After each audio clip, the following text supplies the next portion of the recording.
Hey everyone. I was forced into making a major purchase this week, and I wasn't happy about it.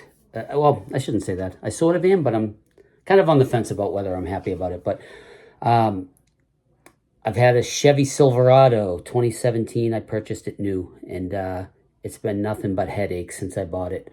More issues than I could possibly imagine from a new truck. Over the years, you name it. I mean, there were just so many issues. Just to name a few, in the first year, my air conditioner compressor failed. They had to replace it. Less than 40,000 miles, my radiator sprung a leak. Just random stuff. Less than 50,000 miles, and the wiring harness for the tail lights were all corroded and had to be replaced. Unfortunately, I was out of warranty at that point, and so I had to pay for it. Just so many random things. But this week, with only 99,000 miles on it, which is not a lot of miles for a Chevy Silverado with a V8, the transmission crapped out on me. I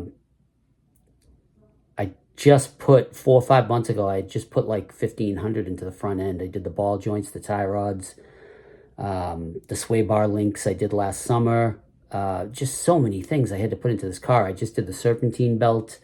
A couple months ago, the thermostat went. I had to replace that, as well as the overflow jug sprung a leak. I don't know how that happened, but it cracked somehow. So I had to replace those. So I just put like $1,500 into it a few months ago, and it was due for new tires and shocks soon, which would have been like $2,000 total. And then I found out my transmission went, which would have been like another $6,000 to put in a new tranny. So with everything that went wrong with it, I decided it was time to let it go. I thought I was going to take a big loss on it because of the transmission, but I think I pulled one over on the dealer because I drove it over, and my mechanic told me not to drive it, but I drove it over and took my chances. Parked it, made a deal on a new car. They went out and went through my truck, but they didn't actually drive it, so I got away on it. And surprisingly, they gave me $18,000 trade. I think I got lucky there. But anyway, so I bought a new truck. I decided to downsize based on the type of driving I'm doing. I'm a social worker, so I'm doing a lot of like in-home visits every day, and most of them are in the city, and I was only getting about 14 miles to the gallon, so I decided it was time to go to a mid-sized truck. With that said, my last truck before that was a Chevy Avalanche, and that also had a bunch of issues. That was an '04 Chevy Avalanche. My wife had a Chevy Traverse, and the motor needed replacement at like 70,000 miles, so we ended up having to trade that one. And so I decided I'm done with GM products, and I looked at all of the competitors for mid-sized trucks and decided that I was going to go with something different. So I'm going to take you outside and show you the new truck I just picked up, and we'll go through it real quick. Be right back. All right, here she is. So I decided to go with a Honda Ridgeline. It's the only vehicle that I test rode between the Ridgeline and the Canyon and the Colorado and the Tacoma and the Frontier. Those are the ones that I looked at, and I decided that the Ridgeline was the most practical vehicle for me. It was a really weird thing. I was kind of in a rush, and I had to get a vehicle because my transmission died. But it was a weird thing because every dealer, I called probably 6 or 8 dealers in New England, and they all had a ton of Ridgelines on their lot, but apparently there's a stop sale order from Honda right now due to a safety recall. It's like a federal safety recall, and they can't sell any of them. And luckily, the dealer closest to me got this truck in yesterday.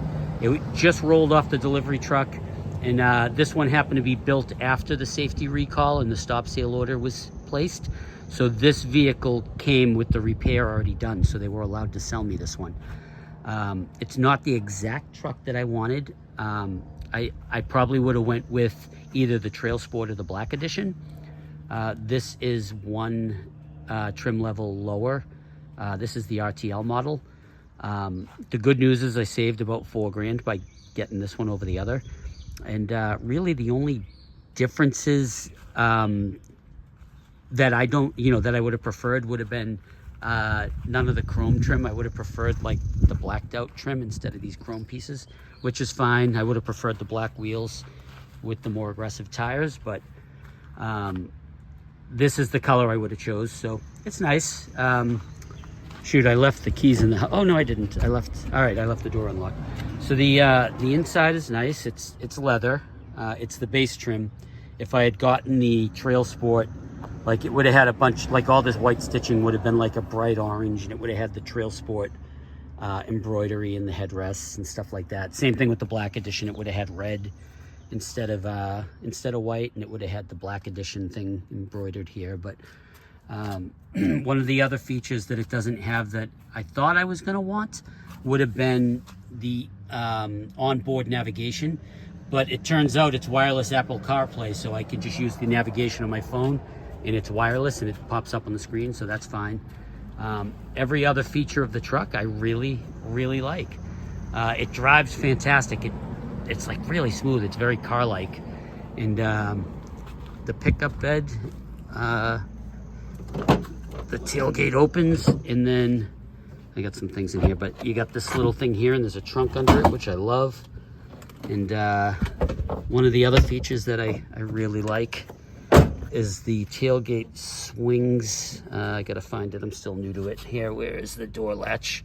There it is. The tailgate swings open like a door, which is a great feature. But it's got all the other stuff that I wanted. It's got the same motor.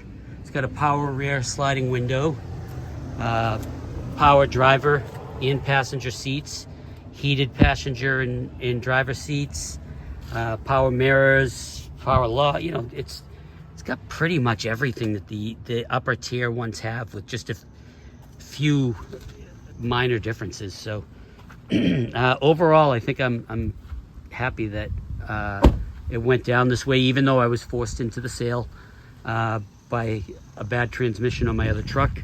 I surprisingly got $18,000 trade on my other truck. I can't believe it. For a 7-year-old truck with almost 100,000 miles. Crazy. But anyways, the bed has already got the composite decking, unlike some of the competitors where you'd have to pay extra for it, for the spray and liner. There's a few things I would have, if I ordered the vehicle, I might have got a few other things. There was there was some color match molding that looked really cool on the doors for like an extra $150, which I can still add. Also, they have some black running boards with underlighting that I can add for a few $100 if I'm still, if I had ordered the truck, I would have ordered it with those things. What else? Maybe the mud flaps, but just because they look cool, but not for any practical reason.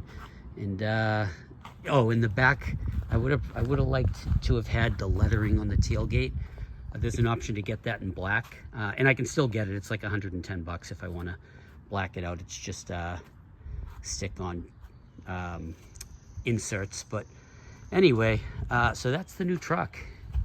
And yeah, like I said, the Silverado just didn't last. It wasn't a good quality. But anyway, so I'm in a Honda Ridgeline now. So what do you guys think? I think I'm going to enjoy it. Who doesn't enjoy a new car? And anyways, let me know what you think. We'll catch up with you on the next video.